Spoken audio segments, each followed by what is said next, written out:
네, 반갑습니다. 자, 오시죠. 저는 원래 출생지는 충청도 아산이라고 하는 곳이고요. 그래서 어린 시절부터 성웅 이순신 장군 이야기를 많이 들으면서 이렇게 자랐습니다. 그리고 이제 고등학교는 평택이라고 하는 경기도 평택에서 이렇게 고등학교를 다녔고, 대학은 서울에 와서 이렇게 다녔고요. 첫 목회지는 경상도 함양이라는 곳에서 15년 이렇게 살았고요.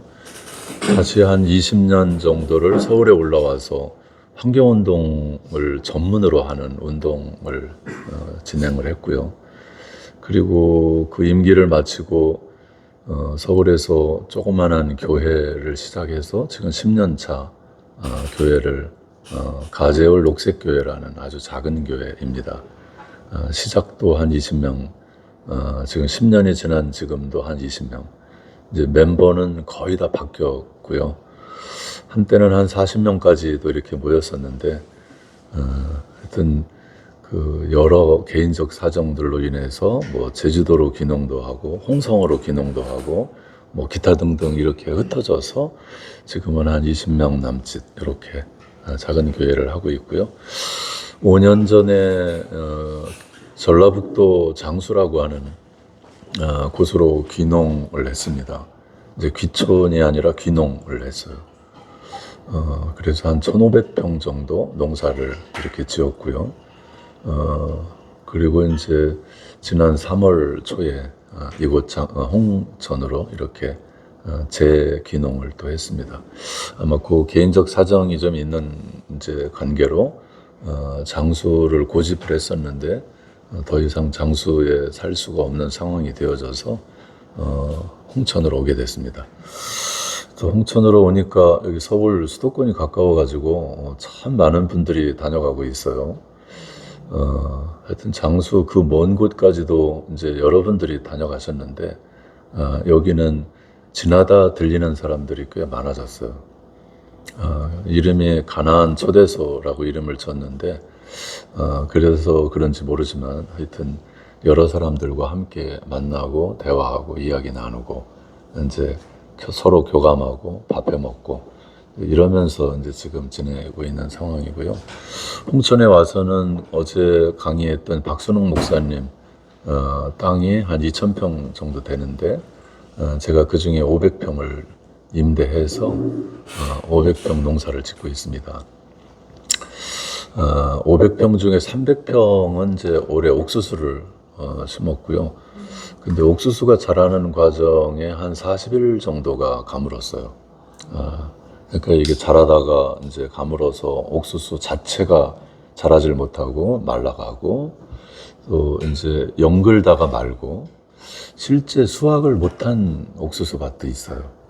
그러니까 우리도 한 3,000개를 심었는데 그러면 적어도 2,500개를 수확을 해야 되는데, 그래서 2,500개 주문을 받았거든요. 근데 이제 한 1,500개 정도밖에 주문량을 못 채웠어요. 그리고 한 1,000개 정도는 이제 하자가 나와서 사실상은 이제 판매가 불가능한 그런 입장이었고, 여러분 교회에서도 한 70개 주문했는데 도저히 이제 개수가 나오질 않아서 그냥 하품을 이렇게 보냈는데 그래도 돈은 보내왔더라고요. 그래서 이 교회가 참 좋은 교회구나 이렇게. 사실상은 그렇게 보증이 되지 않으면 농사라는 게 불가능해요. 그래서 자꾸 이제 농사를 투기로 이렇게 짓기 시작을 하는데, 어제 와서 강의한 박순홍 목사님은 농사를 생존으로 짓는 분이세요. 농사를 져서 4명의 아이들을 다 대학을 가르친 아주 1등 농부이죠. 근데 저는 이제 대안으로 생각하고 약간은 심심풀이로 이렇게 농사를 짓는 사람이에요. 그래서 이제 거기는 상농이고 저는 이제 하농서부터 시작해서 지금은 약간 중농 정도는 된 것 같아요. 그래서 남들이 와서 밭을 들여다보고 아, 이 사람이 농사의 농자도 모르는구나 이렇게 생각은 하지 않을 정도로 제법 농사를 잘 졌네 이렇게 얘기가 나올 정도로 이제 농사를 졌어요. 혹시 여러분이 이따가 농장에 한번 가볼 기회가 있으면 이제 가보시고 이렇게 수련회 오면 원래 가서 농활도 하시고 그러는 건데 그래서 노동기도도 하고 작물과의 대화를 어떻게 하는지 그 대화 방법도 기법도 이제 그 배우고 이러면서 서로 소통하고 이 천지자연이라고 하는 게 어떤 것인지 이제 이 속에 하느님의 은총이 얼마나 깊이 이제 배어 있는지 이렇게 생각하면 농사라고 하는 거는 엄청난 영성 공부예요. 그러면 좋겠는데 그래서 우리는 노동을 그냥 노동 기도라고 이렇게 하고 그리고 농사 영성 그리고 그 식물들하고 을에 인사하는 인사하죠. 밭에 이제 오늘도 아침에 나가서 고추를 따고 그걸 씻어서 건조기에다가 넣고 그리고 오느냐고 지금 한 3분 늦었어요. 아침도 못 먹고 이제 그냥 온 거죠. 어떻게 보면 아니야. 그런데 이제 가보면 밭에 가면 이제 6시 반쯤 나갔거든요. 밭에.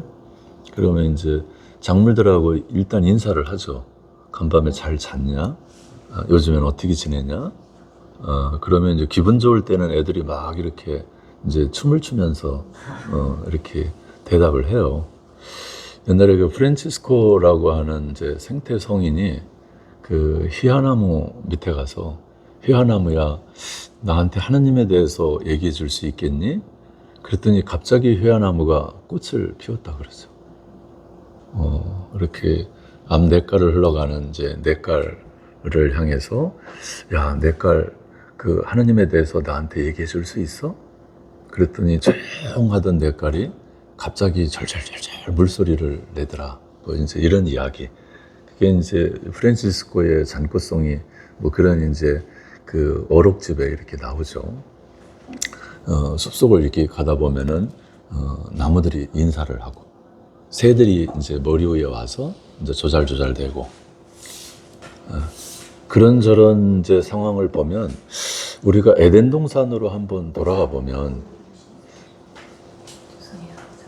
어서 오세요. 안녕하세요. 네.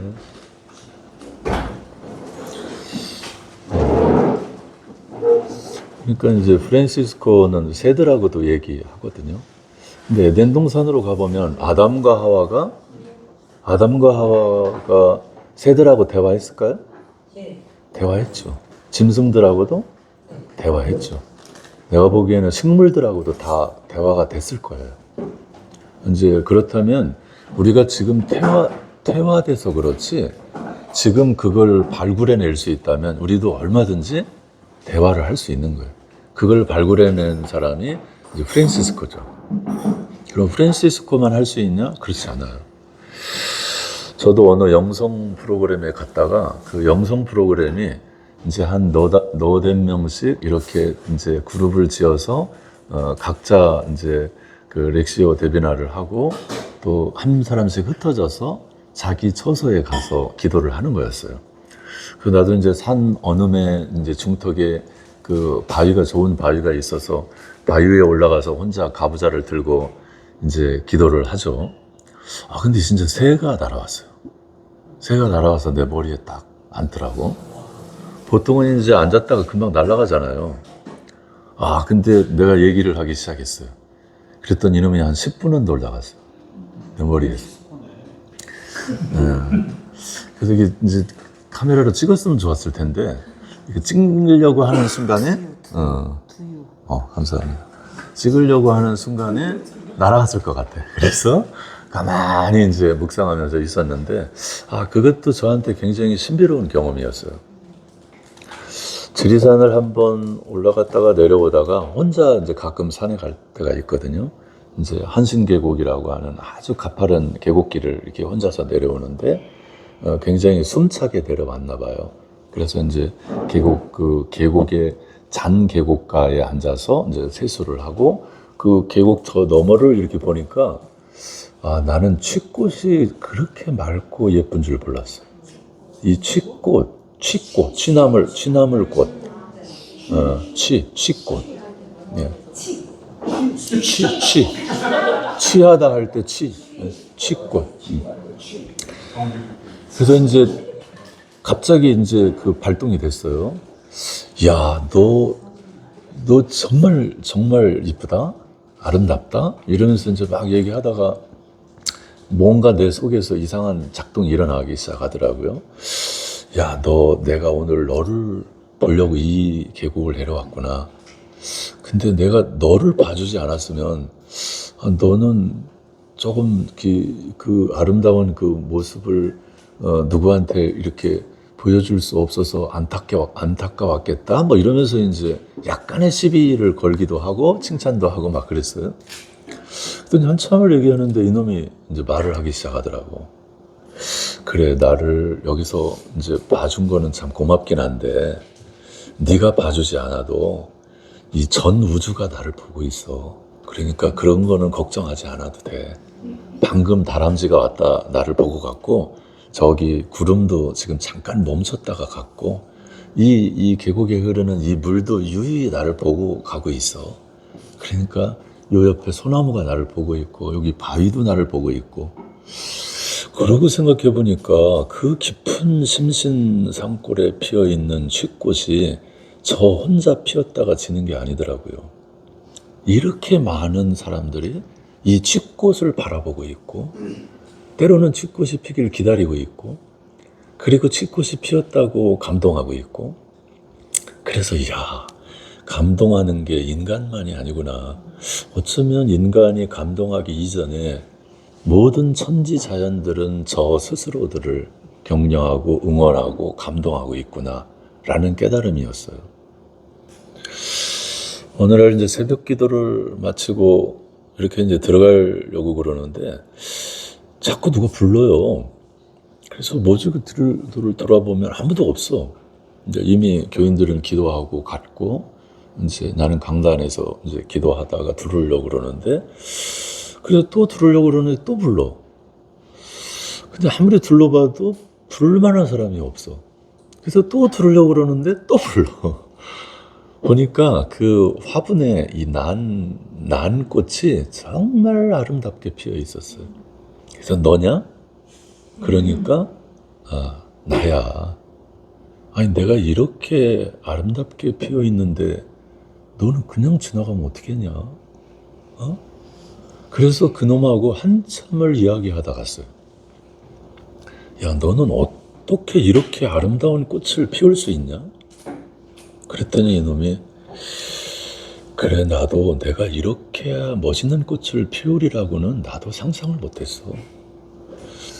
그런데 나는 그냥 내가 하루 햇빛을 모셔드리고 또 바람을 또 맞고 그리고 성심을 다해서 뿌리를 통해서 이제 수분과 양분을 공급받고 그래서 성심을 다해서 살았어. 그랬더니 어느 날 갑자기 내 중심부에서 아주 강력한 힘이 작동하고 있었어. 이게 뭐지? 그러고 있는데 나도 모르는 사이에 쭉 대공이 하나 올라가더라고. 그래서 이게 뭐지? 예전에 없었던 건데? 그런데 거기에서 이렇게 꽃이 피지 뭐야? 나도 너무너무 놀랐어. 내가 이렇게 멋있는 꽃을 내 품속에 품고 살고 있는 줄을 내가 몰랐었어. 근데 이거를 피우고 나니까 나라는 존재가 얼마나 아름답고 고귀한 존재인지 알게 됐어. 뭐 이런 거였어요. 거짓말 같지만 그거는 제가 꾸며낸 얘기가 아니에요.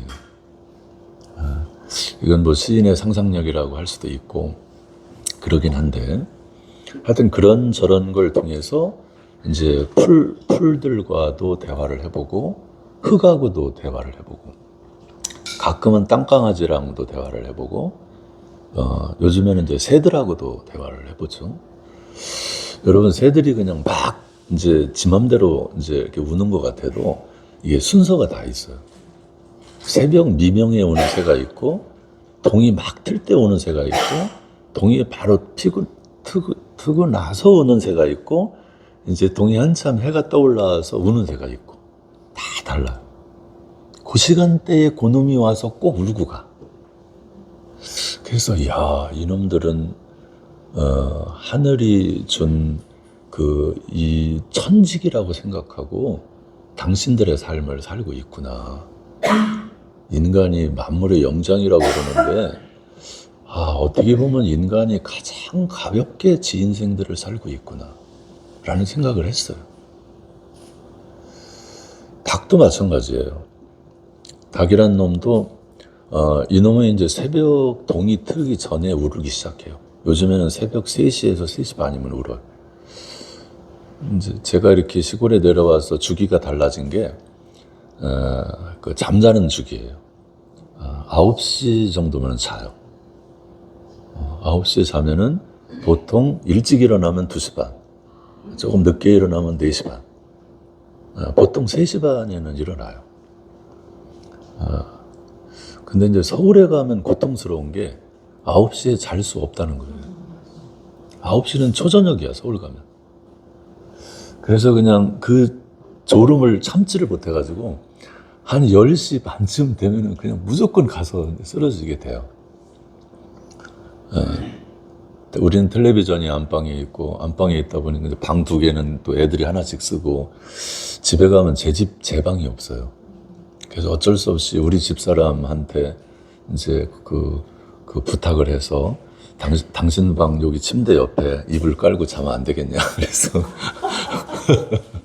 그 옆에 해서 깔고 자고 있어요. 침대도 이게 이제 1.5인용이라 두 사람이 잘 수가 없어, 침대가. 그래서 이제 그렇게 자고 있어요. 그 잠주기라는 게 굉장히 중요해요. 사실상은 이 생태적이다라는 거는 그냥 어두우면 자고 날이 새면 일어나면 돼요. 근데 우리나라는 그렇지 않죠.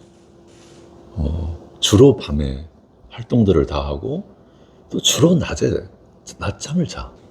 참 이상한 민족이야. 옛날에는 안 그랬을 것 같은데.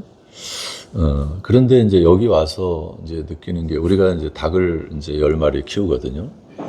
수탉이 1마리, 암탉이 10마리인데, 그 수탉 장닭이 이제 울죠.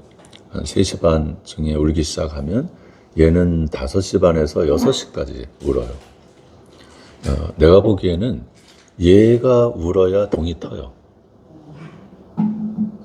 그래서 얘도 그렇게 믿는 것 같아. 내가 울지 않으면 동이 안 트게 되고, 동이 안 트면 엄청난 재앙이 오겠죠. 실제 그거에 대한 재미난 얘기가 있어요. 아프리카 어느 부족이 진짜 그런 믿음을 가지고 있는 부족이 있었어요. 이 사람들은 자기들이 새벽같이 일어나서 동산에 올라가서 뺑뺑 돌면서 춤을 추면서 기도를 해야 해가 떠오른다고 생각했어요. 그래서 이 사람들은 그 갈 수 있는 모든 사람들은 다 동원이 돼서 그 동산으로 매일 새벽마다 올라가고, 그리고 거기서 원형을 그리며 춤을 추면서 기도를 하면 해가 딱 떠오르고, 그러면 해를 향해서 절을 하고 내려와서 일을 시작했다 그래요. 그들의 삶이 얼마나 거룩했을까요? 그들의 삶이 헛되로 삶을 살았을까요? 그런데 어느 날 이제 지금 생각해 보니까 미국 상인이었던 것 같아. 미국 상인이 아프리카를 여행하다가 그 부족 마을을 가게 됐어요. 그래서 가만히 생각해 보니까 얼마나 어리석은 일이야. 지들이 올라가서 기도 안 해도 해는 영락없이 떠오르고, 니들하고 상관없이 새는 떠올라. 근데 이 사람이 상술이 발동을 했어. 그래서 이제 추장을 만나요. 그 부족장을 만나서, 당신들이 가지고 있는 금은 보화의 절반을 나한테 주면 내가 새를 1마리 줄 텐데, 그 새가 아침마다 울면 당신들이 그렇게 고생스럽게 동산에 올라가지 않아도 해는 떠오른다. 그래서 이 사람들이 자기들이 가지고 있는 금은 보화의 절반을 그 상인한테 줘요. 그리고 그 새를 이제 얻게 되죠. 이제 우리로 말하면 그 새가 이제 장닭이죠. 그 다음 날부터 이 장닭이 울기 시작하니까 의심을 하면서 진감인가 했는데 자기들이 올라가지 않아도 장닭이 부르니까 해가 떠오르는 거예요. 그래서 이 이제 장닭이 신주단지가 됐죠. 이야, 이게 정말 대단한 새구나. 응? 그런데 변화가 생기기 시작했어요. 사람들이 이제 아침에 일찍 일어날 필요가 없어지고, 그리고 이제 늦잠을 자게 되고, 그럼 게을러지기 시작하고, 그러면서 사람들이 서로 싸우기 시작하고, 다툼이 일어나고, 자기들의 삶과 주변의 이런 환경들이 신비롭게 보아지지 않게 됐고, 그리고 아주 사납게 그렇게 사람들이 달라지기 시작했어요. 한 1년쯤 지나고 나서 이게 우리가 이 부족이 생긴 이래 이런 일이 없었는데 어떻게 이렇게 일이 만들어지냐라고 하면서 따지고 올라가다 보니까 저 장닭이 우리 마을에 온 이후로 그렇게 됐구나. 그래서 이 이제 부족장이 다시 미국 상인을 불러드립니다. 제발 이 닭을 좀 데려가 주시오. 그럼 우리가 나머지 절반의 금은 보화를 당신에게 드리겠소. 이야, 죽여주는 일이죠. 그래서 그 상인은 그 보물을 또 다시 가지고 장닭까지 다시 데리고 갔고, 그 다음 날부터 이 부족민들은 다시 모든 그 부족민이 매일 동트기 전에 아침마다 동산에 올라가서 춤을 추면서 해를 맞이하는 기도를 드려서 그 다음부터 다시 해가 떠오르게 되어지고, 그리고 게으름이 없어지고 다툼이 없어지고 그들의 삶이 다시 신비롭고 거룩한 삶으로 바뀌어졌다. 이런 이야기가 있어요. 이제 아프리카에 들려오는 이야기 중에 재미난 이야기이죠. 실제 우리가 이런저런 이야기들을 이제 토대로 해서 이런 영성적 삶을 접근해 보면 참 깊이 이제 생각할 부분들이 많이 있어요. 요즘에 이제 교회가 이제 인기가 없어졌다 그러죠. 젊은이들을 교회에서 보기 어렵고 교회 학교가 살아있는 교회가 흔치 않고, 그리고 지금 기하급수적으로 기독교인이 줄고 있죠. 저는 이제 감리교 목사인데 감리교를 제가 한 10년 동안 이렇게 조사해 보니까 감리교가 10년 동안 40만 명이 줄어요. 40만 명이. 156만 명까지 올라갔었는데 지금 110만 명이 안 돼요. 45만 명 정도가 줄은 거죠. 그러면 1년에 대략 한 5만 명 정도가 주는 거예요. 그러면 100명 모이는 교회 500개가 없어진 거예요. 1년에. 이게 어마어마한 숫자죠. 저는 이렇게 가면은 10년 안에 감리교는 끝나요, 이제. 그럼 감리교만 그럴까요? 그렇지 않아요. 제가 조사해본 데이터를 준해서 보면 코로나 전국을 지나면서 1년에 코로나 전국에 합동 측이 18만 5천 명이 줄어요. 1년에.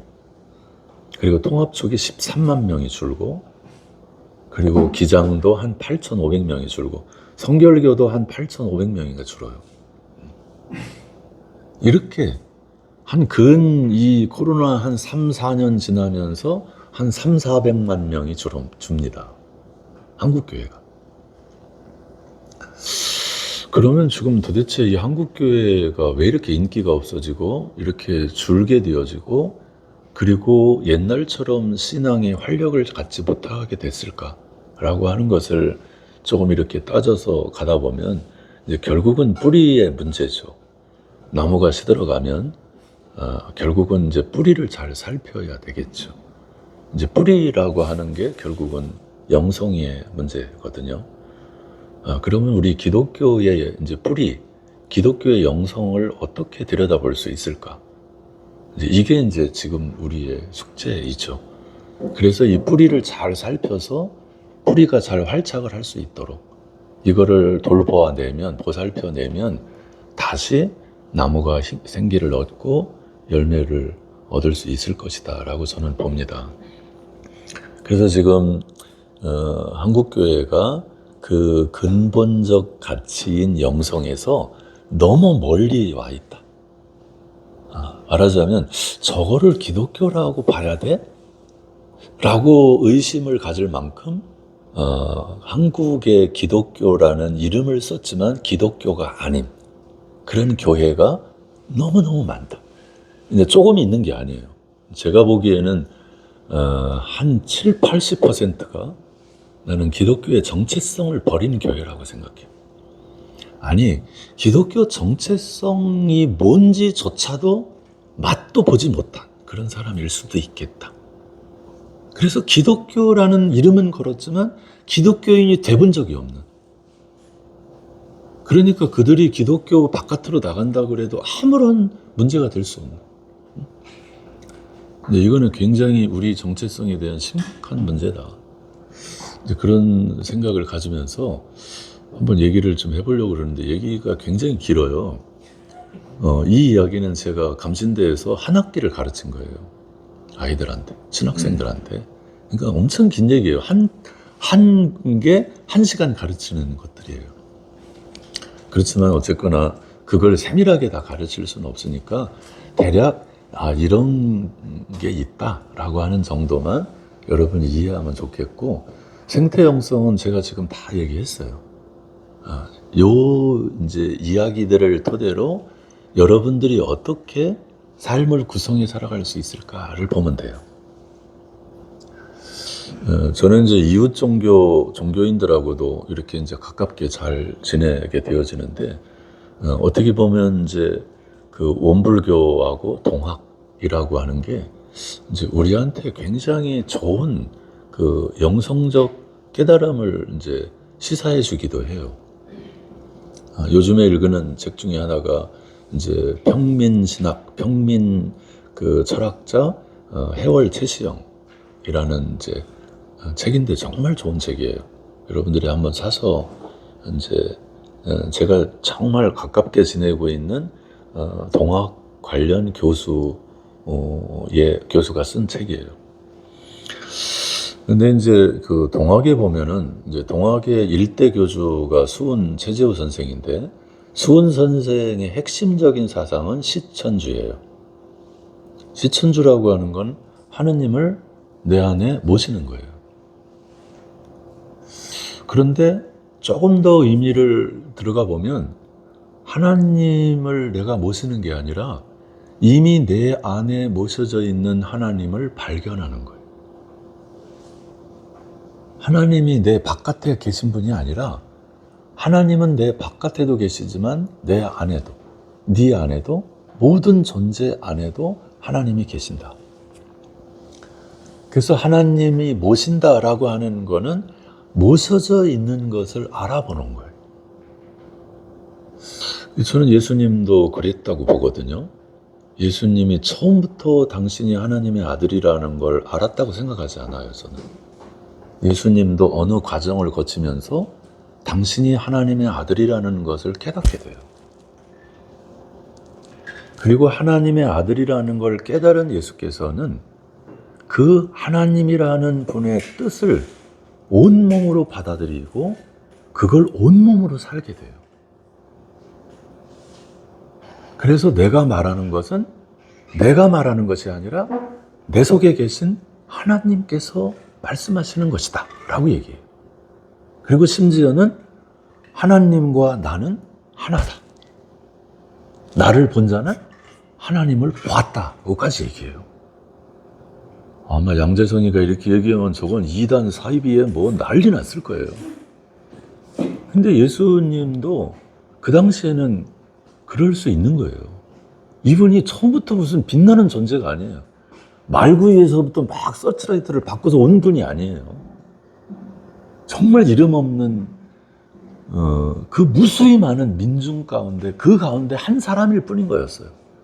근데 이 사람이 아주 독보적인 자기 삶의 길을 걸어갈 수 있었던 것은 하나님이 내 안에 계실 뿐만 아니라 내 안에 계신 이 하나님의 뜻을 붙들고 자기의 전생을 목숨을 걸고 그 길을 간 거예요.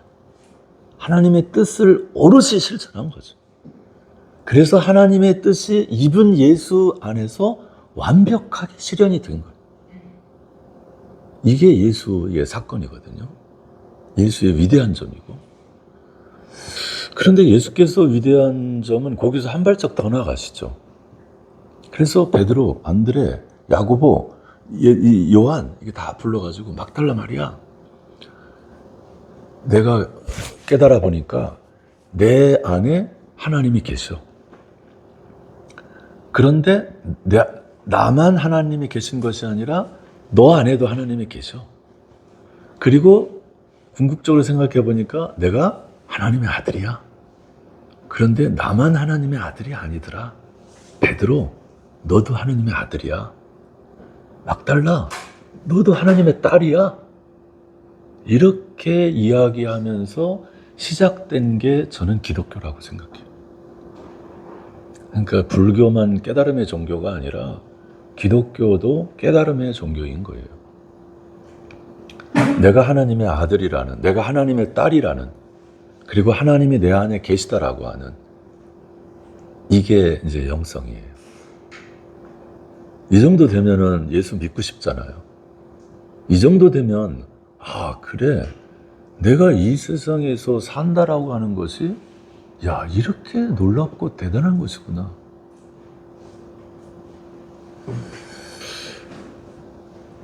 그리고 이제 동학에서 또 한 단계 나가면 요 시천주에서 해월 선생으로 가니까 양천주를 얘기해요.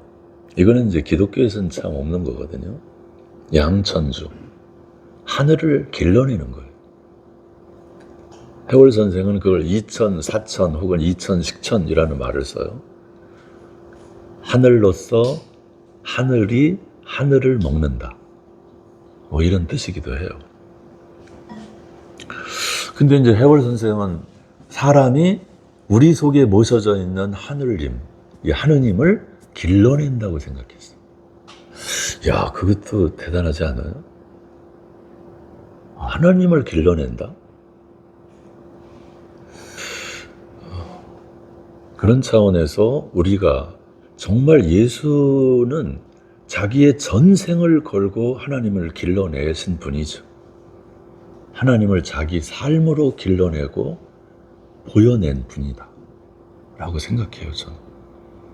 그래서 하나님을 본 사람도 없고 하나님을 알 수도 없었지만 예수 그리스도를 통해서 실현된 하나님을 누구든지 알고 볼 수 있게 되어진 거죠. 그래서 예수가 빛나는 존재인 거예요. 그런데 이 해월 선생의 양천주 사상이 조금 더 가면은 행천주까지 가요. 이것도 예수님에게서 실현된 거예요. 당신이 하느님으로 사는 거예요. 당신이. 어떻게 보면 예수는 아버지가 거룩한 것처럼 너희도 거룩해라. 아버지가 완전하신 것처럼 너희도 완전해라. 내가 아버지께로 간다. 그러면 성령께서 너희 가운데 임하실 것이고 너희가 나보다 더 큰 일도 하게 될 것이다. 그래요. 야, 이거는 참 수수께끼 같은 얘기인데 어떻게 우리가 이 세례 요한조차도 이분의 신발끈을 풀고 맬 그 자격조차도 없다고 할 정도로 빛나는 예수를, 이 예수보다도 우리가 더 위대하게 살 수 있을까? 근데 예수님은 이미 모든 존재가 당신과 더불어 당신보다도 더 하느님의 뜻을 올곧게 실천하며 살 수 있을 거라고 보았죠. 그렇다 그러면 예수는 예수 자신이 하느님으로 살았다 라고 예수님의 제자들이 그렇게 본 거잖아요. 그래서 내가 하나님을 봤어 이렇게 얘기를 하거든요. 그러면 이미 예수는 행천주가 되신 거예요. 이미 하늘을 내 삶으로 행한 거죠. 그래서 이 동학에서 말하는 시천주, 양천주, 행천주를 이미 예수라고 하는 분은 2000년 전에 자기 삶 전체를 통해서 실현하셨다. 그게 이제 기독교의 복음이에요. 우리가 그 복음을 믿는 사람들이고, 그래서 그 복음에 어쩌면 내 목숨을 걸기까지 하는 거죠. 좀 너무 심각해졌나요? 이쯤 되어지면 이거 내가 예수 잘못 믿었구나. 야, 이거 이쯤에서 빨리 내가 그냥 퇴진을 해야 되겠구나. 이렇게 하든지, 야, 이거 이왕에 예수 믿게 된 거 그냥 지금부터는 이제 확실하게 예수를 한번 믿어보자. 응? 내가 어떻게 되든지 간에 한번 확실하게 믿어보자. 이렇게 바뀌든지. 물에 물 탄 듯, 술에 술 탄 듯, 뭐 믿는 것도 아니고 또 안 믿는 것도 아니고, 그리스도인인 것 같기도 하면서 또 아닌 것 같기도 하고. 예, 하여튼 그 정도로 하고 한번 얘기를 해볼까요? 지금 제가 몇 시까지 하면 되는가요? 11시 35분 정도? 40분. 40분. 하다가 그냥 끝나면 되죠. 자, 한번, 이거 누가 넘겨주나요? 네, 다음. 예, 다음. 이제, 이거는, 네, 다음. 이 인디언들의 영성이 참 좋더라고요. 저는 한번 앞으로 넘겨볼까요? 그러니까 이제, 인디언들의 지혜라는 책이 있어요. 지금도 그 책이 나오는지 모르겠어. 하여튼 그 책을 저는 굉장히 감동스럽게 봤어요. 그게 보면은, 그 인디언들이 출산을 하잖아요. 출산을 하면은 이제 아버지가 이 아이를 이제 안고 그 핏덩이를 안고 밖으로 나갑니다. 그래서 밤에는 별들한테, 낮에는 해한테, 햇님한테, 그리고 이제 들판에 있는 그 온갖 나무들, 식물들, 혹은 이제 그 벌레들, 그 이제 동물들까지 다 이 아이를 소개합니다. 그래서 이제 그 별과 달과 햇님 그리고 하늘이요. 이 아이가 당신을 바라보는 그 시선을 잃지 않게 해주십시오.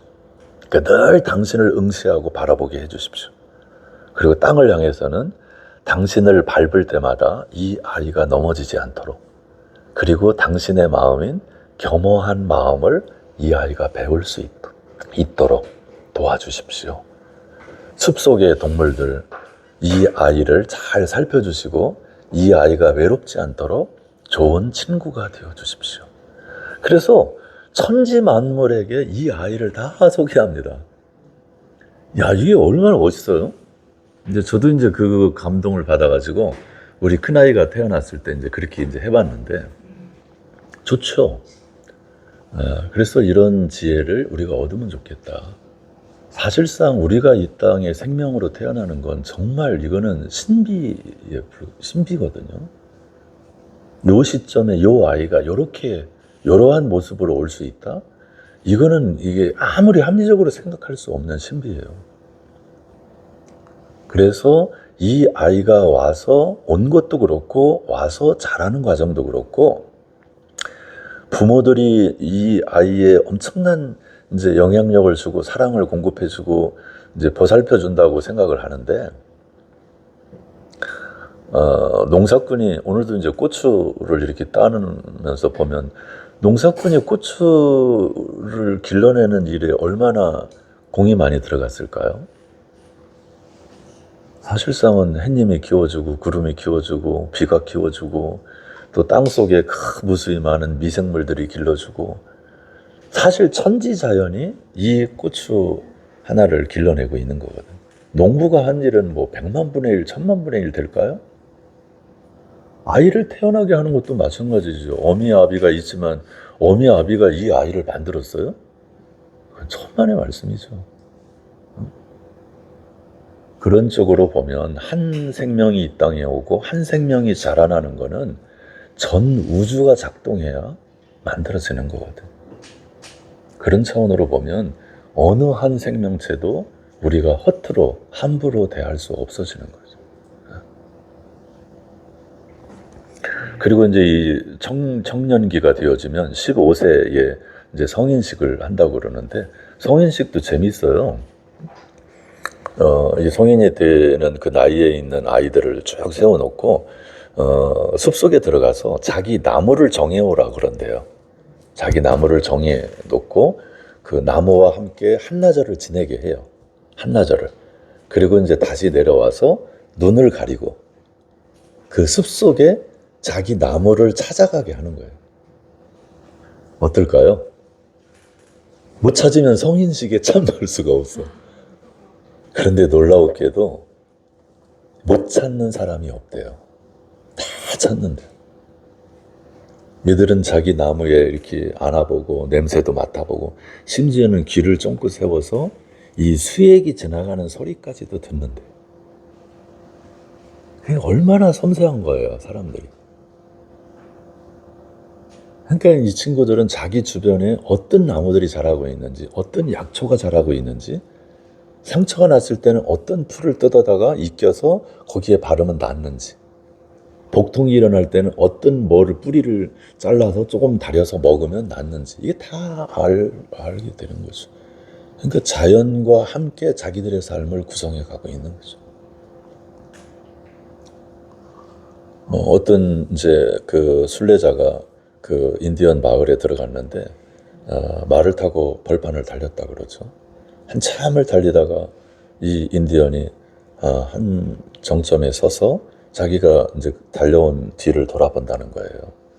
그래서 그거를 몇 번 반복해서 이렇게 하길래 무슨 뜻이 있느냐라고 물으니까 이제 자기 몸뚱아리가 너무 빨리 달려온 나머지 혹시 자기 영혼이 달려오지 못했을까봐, 따라오지 못했을까봐 좀 기다렸다가 이제 영혼이 따라왔구나 싶으면 다시 달렸다는 거예요. 이야, 이 정도 되면 그렇죠? 그래서 하여튼 이 인디언들의 어떤 그런 지혜를 그 지혜 속에 사실은 이 생태 영성의 지혜 그리고 창조성의 지혜들이 다 담겨 있지 않나? 그런 생각을 좀 갖게 됐어요. 그래서 인디언들의 지혜가 참 소중하다. 예, 다음 볼까요? 예, 하여튼 지금 기독교 영성 차원으로 보면 이렇게 창조 영성, 이제 창세기의 이야기죠. 해방 영성, 이건 출애굽기의 이야기죠. 제사장 영성, 이거는 이제 그 사사기 이후에 제사장들의 역할들을 말하는 거고, 또 예언서, 그 다음에 이제 성문서, 지혜자 영성, 이렇게 볼 수 있고, 이제 신약 성서로 보면은 예수의 영성, 그리고 초대교회 영성, 초대교회 영성 안에 바울의 영성, 그리고 근세 중세 영성, 종교개혁 영성까지. 아마 이게 이제 기독교 영성으로 이렇게 준해서 볼 수 있지 않을까 싶어요. 다음. 성서적 가르침으로 보면 이렇게 이제 하나님께서 세상을 창조하실 때부터 창조물을 통하여 당신의 영원하신 능력과 신성과 같은 보이지 않는 특성을 나타내 보이셔서 인간이 보고 깨달아 알게 하셨다. 저거는 이제 그 로마서 이제 바울의 저작이라고 본다면 바울의 영성, 생태 영성인데요. 그러니까 모든 만물 안에는 그게 이제 비생명체든 생명체든 인간이든 비인간이든 상관없이 모든 존재 안에는, 피조물 안에는 하나님의 보이지 않는 신성과 능력이 있다. 이렇게 봤어요. 이 정도 되면은 우리가 이제 개미 한 마리도 함부로 죽일 수 없어요. 심지어는 모기 한 마리도 죽일 수 없죠. 모기를 죽이려면 이제 3번은 이제 모기랑 대화를 하고 죽이면 돼요. 사실 이 영역 싸움이죠. 어떻게 보면. 실제 그런 일이 있었어요. 그 영국에 가면 이제 켈트 영성이 있는데 켈트 영성 중에 하나는 모기 수행법이 있었어요. 모기 수행. 얘들은 이제 한여름에 그 의통을 딱 벗고 그 숲속에 딱 들어가서 모기 수행을 합니다. 어떤 이제 수도사는 모기 수행하다가 이제 절도를 한 사람도 있대요. 얼마나 많이 물렸는지. 근데 이제 이 모기랑 대화를 시작한답니다. 이제 수행에 들어가면. 그래서 이제 조금만 물어라. 조금만 먹으면 안 되겠냐? 그렇게 해서 이제 이렇게 그 대화를 하기 시작하면 1시간 정도 지나면 거짓말처럼 모기가 없어진대요.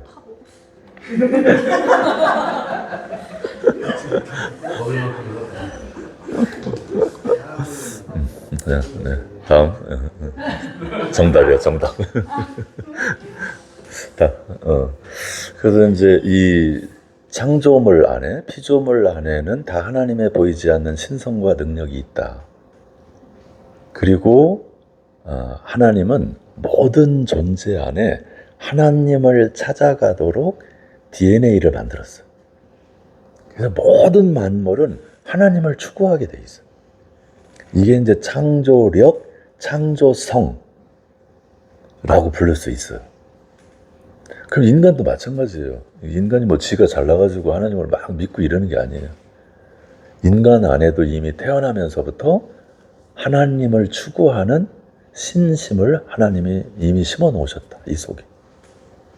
그걸 잘 개발해가지고 잘 훈련된 사람이 이제 좋은 신앙인으로 이렇게 자라갈 수 있는 거고, 그게 있는지 없는지도 모르고 그냥 개차반으로 살아가면 그냥 또 그렇게 살아가는 거고. 그렇던데 하여튼 그 세상을 창조하신 이가 하나님이시고, 그 하나님은 모든 피조물 안에 신성을 두셨고, 그리고 그 창조성, 창조력 안에 하나님을 추구하는 그런 DNA를 심어 놓으셨다. 뭐 이렇게 보시면 될 것 같습니다. 그리고 이 자연의 질서, 이거는 하나님의 창조 질서 안에 있다. 네, 다음. 그리고 창세기를 보면 이제 사실은 이 원죄, 사실은 원죄보다는 원복을 얘기하고 있어요. 그 창세기는 세상을 지으고 참 좋았다. 그리고 생육하고 번성하고 땅에 충만해라. 그리고 축복을 다 하죠. 축복. 다 하느님의 축복을 받아요. 그래서 모든 존재는 태어나면서 그 본래적 복을 받고 태어난다. 하나님의 근본적 은총을 받고 태어난다.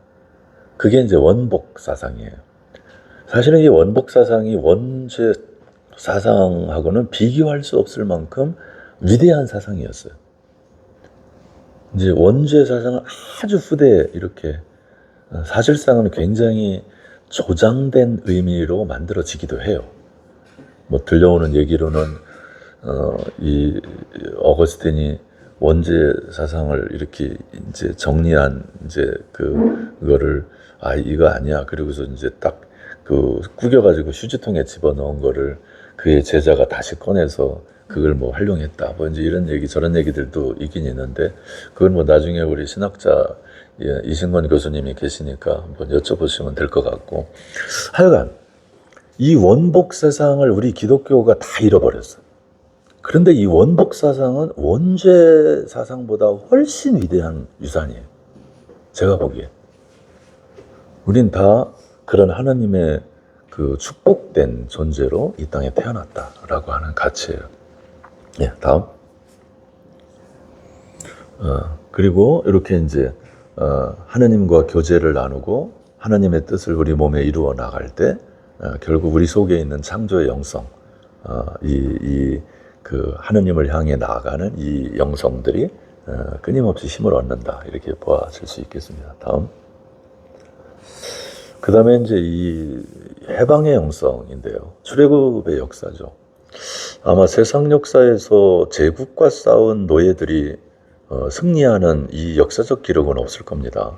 출애굽기가 유일할 거예요. 그렇다면 이 출애굽기가 진짜 있었던 일이냐? 그렇게 성서학자들이 의심하기 시작했어요. 이게 진짜 있었던 일이야? 어떻게 이런 일이 진짜 있을 수 있어? 이거는 이스라엘 선조들이 꾸며낸 얘기 아니야? 뭐 이런 얘기도 하시는 신학자들도 생기기 시작했어요. 근데 그거는 뭔지 어떤지는 모르겠어요. 근데 사실은 이 출애굽기를 통해서 가르치고 싶은 게 있는 거죠. 그러니까 하나님은 나는 너희를 노예에서 해방시킨 하나님이다 라고 얘기를 해요. 그럼 하나님의 속성은 해방이에요. 기독교의 속성도 해방이에요. 이 인간의 자유, 이거를 붙들어매고 구속시키는 거야말로 가장 큰 범죄 행위예요. 이게 이제 세상의 제국의 질서가 그걸 하고 있는 거예요. 로마라고 하는 이 제국이 한 질서가 그거예요. 인간을 인간의 자유로운 존재로 대하지 않고 오히려 인간을 노예로 부려먹은, 그러니까 1%의 특권층을 위해서 99%의 사람들을 다 노예로 부려먹은 시대가 제국시대예요. 여기에 노예로 태어난 예수가 사실은 그거에 저항해서 나온 게 이제 십자가의 어떤 그런 구원의 역사를 이루어간 거고, 이거에 저항해서 그 오래전 역사 속에서 주려낸 게 모세라고 하는 아주 출중한 지도자인 거죠. 하여튼 뭐 그거 저런 거는 이제 너무 길은 얘기니까 빼더라도 이 해방, 인간이 인간일 수 있는 것, 하나님이 우리에게 기대하는 건 창조력을 가진 그 본래적 인간의 모습을 가지고 살아가는, 그걸 하나님이 우리에게 기대하고 있구나 라고 생각하시면 돼요. 하나님한테 맹종하고 복종하고 그거 원하지 않아요. 어쩌면 그래서 인간에게 자유의지라는 걸 주었다. 이거는 인간이 부여받은 가장 위대한 은총의 선물이다. 이걸 포기하고 버리는 순간 그건 인간이기를 버린, 하나님이 주신 최고의 은총을 거부하는 것이다 라고 볼 수 있어요. 그런 차원에서 이제 니체라는 사람도 등장하게 되고, 그런 차원에서 이제 이 신학이 굉장히 인본주의적 그런 철학들의 해석을 통해서 새롭게 재구성되기도 하고, 그런 이제 일들이 있어 왔죠. 근데 하여튼 모든 해방 사건 안에는 하나님이 계시다. 그게 기독교 안에만 계신 것이 아니다. 하나님은 기독교 바깥에 이웃 종교 그 안에서도 일어나는 모든 해방 사건 안에는 하나님의 역사가 있다. 이렇게 보아야 된다고 저는 생각을 해요. 그래서 성서를 기독교 안에 가두면 안 된다. 성서는 기독교 바깥에서도 충분히 해석되어지고 설명되어지고 적용되어져야 된다. 그리고 하나님을 기독교 안에 가둬서는 안 된다. 하나님은 기독교를 넘어서서 모든 영역 안에서 존재하시는 분이시다. 역사하시는 분이시다. 라고 이렇게 우리가 생각하고 믿음을 확대할 필요가 있다. 라고 저는 봅니다. 다음. 그리고 이제 구체적으로 등장하기 시작한 게 제사장이죠. 어떻게 보면 제사장, 예언자, 그 다음에 이제 그 지혜자. 이게 이제 구약 성서를 대표하는 세 지도력이에요. 그럼 이 제사장이라는 사람은 어떤 사람이죠? 제사장은 이제 죄인들이 자기 죄를 사함받기 위해서 이 제사장한테 와서 그게 뭐 소를 잡든 양을 잡든 염소를 잡든 아니면 비둘기를 잡든 자기 사는 형편에 따라서 자기 죄의 중가를 따라서 그 이제 제물을 가져옵니다. 그럼 그 제물을 이제 하느님에게 바쳐서 이 사람의 죄를 용서하게 하는 거예요. 그럼 이 제사장이라는 사람의 영성은 마치 이 죄인의 죄가 내 죄인 것처럼, 그리고 이 죄인이 이 죄를 용서받지 않으면 새로운 삶을 살 수 없다라고 하는 긴박함으로 반드시 하느님 앞에 가서 이 사람의 죄를 용서받아야 된다라고 하는 그 간절함, 그걸 가지고 하나님 앞에 들어가서 이 사람의 죄를 용서해 주십시오 라고 간청을 하는 사람이에요.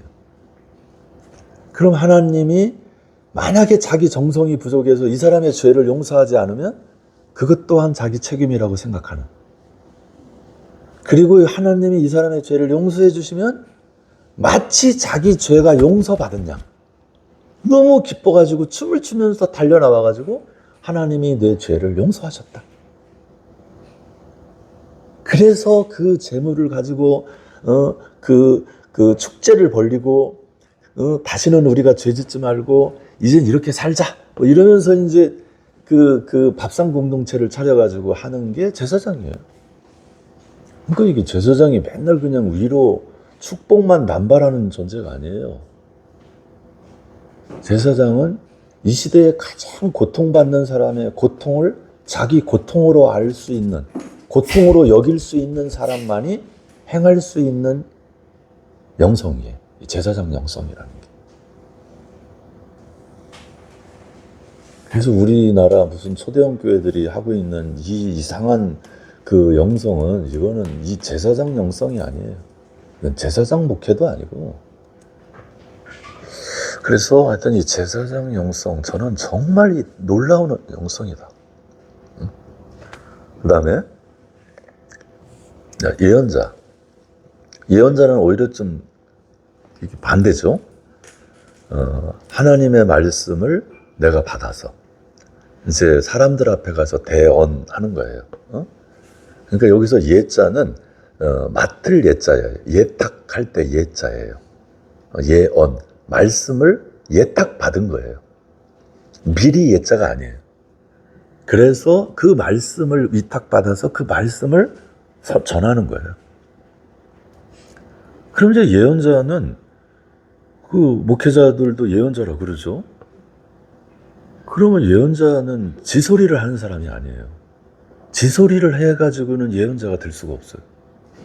하나님의 소리를 해야 돼요. 그럼 하나님의 소리를 하기 위해서는 하나님의 소리를 들어야 돼.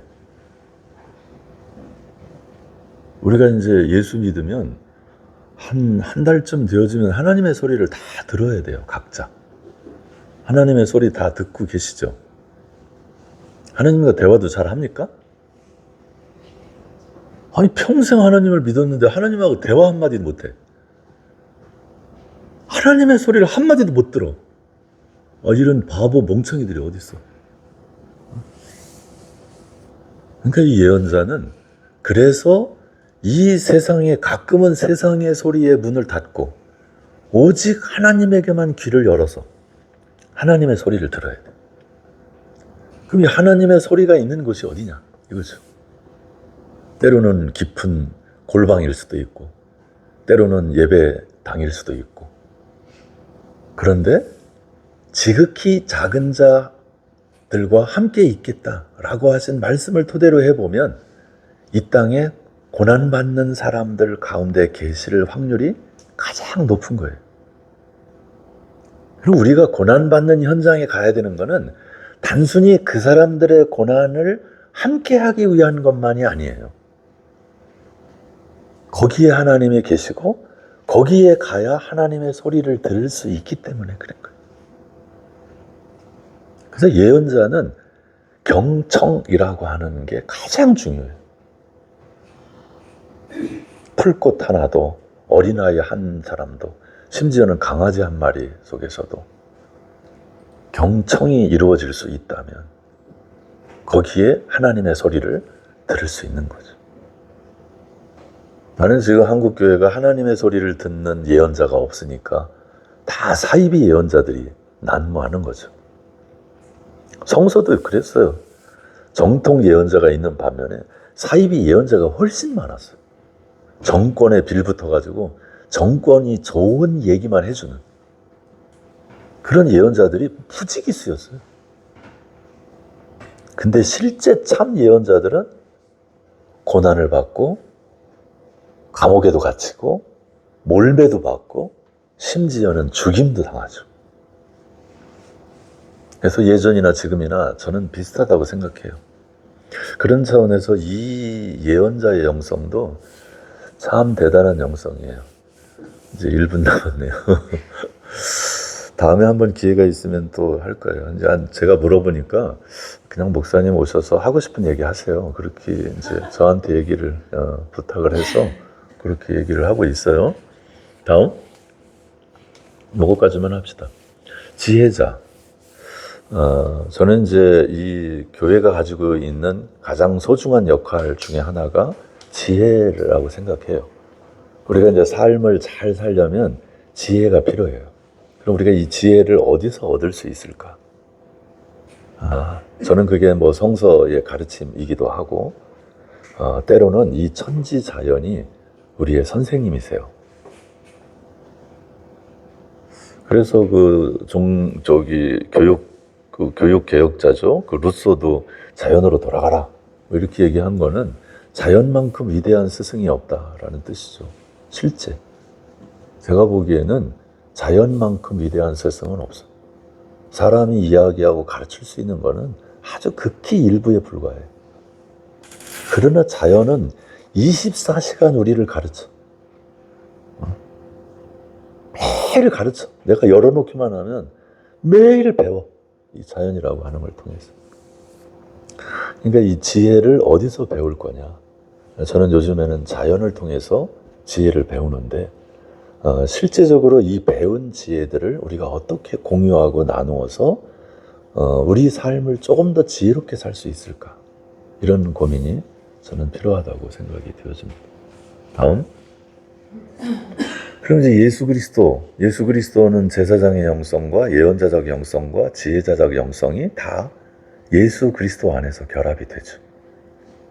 이것은 정말 위대한 영혼이 이 땅에 오신 거예요.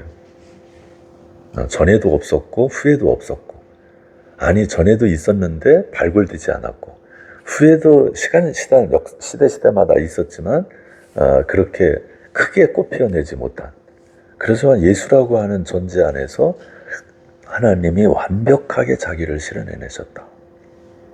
그렇다면 이 예수 그리스도의 이제 삶을, 가르침을, 그의 이제 죽음을, 그의 부활하심을 잘 조명해서 들여다보면 결국 우리가 어떻게 삶을 구성해서 살아갈 수 있는지 지혜를 받을 수 있는 거죠. 다음.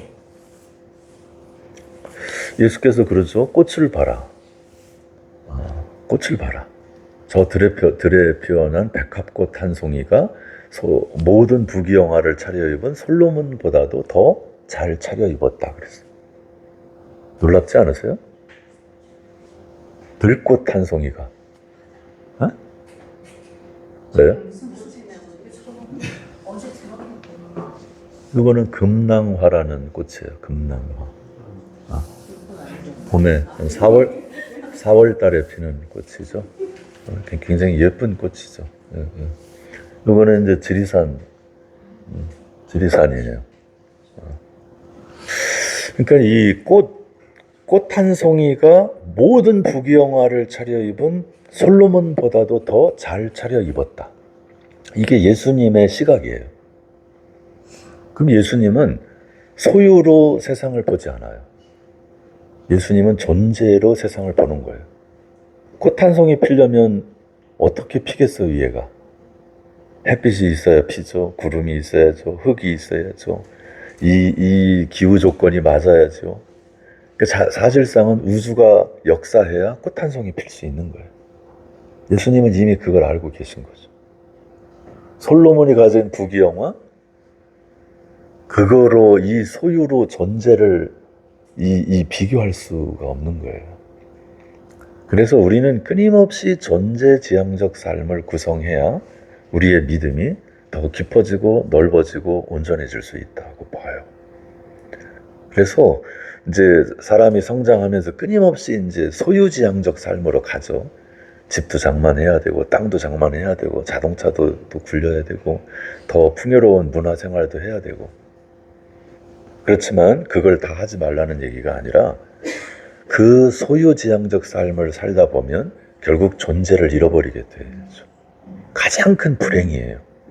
그래서 오히려 존재지향적 삶을 구성할 때 우리가 소유를 극복할 수 있는, 이 욕망과 욕심을 넘어설 수 있는 길로 나갈 수 있다라고 보았습니다.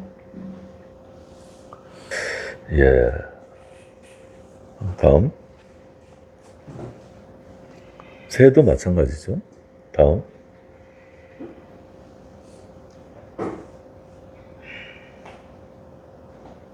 다음. 바울도 저 시절에 마지막 염송을 절제로 봤어요. 절제. 딱 알맞게 사는 삶. 절제. 마지막 성령의 열매라고 봤죠. 참 바울 같은 사람은 종교적 천재예요. 어떻게 보면. 다음. 여기 사막의 이제 은수자들. 이게 이제 기독교가 로마의 국교가 되면서 권력과 이제 타협을 하기 시작하고, 이제 지배계층을 형성하면서 이제 교회가 급속하게 타락하기 시작하죠. 그래서 신앙의 순수성을 지키려고 하는 영성가들이 사막으로 이제 도망가게 됩니다. 그 사막에서 수도원을 이제 펼쳐놓고 살게 되죠. 그 얘기 들어보면 이제 굉장히 융성했던 수도원이 하나 있었다 그래요. 근데 이제 그 퇴락기를 맞이해서 거의 찾아오는 사람도 없고 그 수도사들조차도 굉장히 험상궂게 물그락물그락하는 분위기도 아주 완전히 그냥 이상한 그런 수도원으로 전락된 그 수도원에 한 원장이 이제 파송돼서 가게 됐대요. 그래서 이제 이 원장의 기도 제목은 옛날에 누렸던 이 부귀영화 찬란한 이 수도원의 문명을 다시 회복하게 해달라고 기도를 했대요. 그런데 어느 날 이제 하느님한테 끊임없이 기도를 하는데 이 퇴락하게 된 원인이 뭐냐고 묻는데 하느님이 이렇게 대답하시더래요. 야, 그건 너희들 중에 너희 수도사들 중에 그리스도가 계셔. 너희 수도사들 중에 그리스도가 계셔. 그렇게 깨닫고 나서 한 사람 한 사람 수도사들을 생각해 보니까 절대로 그리스도가 될 만한 사람이 단 한 사람도 없었대. 이놈은 이래서 안 되고, 이놈은 이래서 안 되고, 이놈은 이래서 안 되고, 이래서 안 되고, 이래서. 그래서 또 기도하러 갔대. 그랬더니 야, 그리스도가 내가 그리스도야 라고 이렇게 알아볼 수 있게 너희들한테 갔겠냐. 너희들 다 몰라보게 하려고 때로는 게으름도 피우고 때로는 욕도 하고 때로는 뭔가 좀 사나운 욕심을 부리고 그러겠지. 그리고서 이제 원장이 와서 다 명단을 놓고 열 몇 명 수도사들을 딱 펼쳐보니까 다 그리스도 일 수 있다는, 그리스도 개연성이 다 있다는 거예요. 그래서 이 수도사들을 다 불러놓고 원장이 내가 기도하는데 하느님께서 우리 수도사 중에 한 분이 그리스도라고 말씀하셨다. 그리스도께서 우리 수도사 중에 한 명으로 이 땅에 오셨다.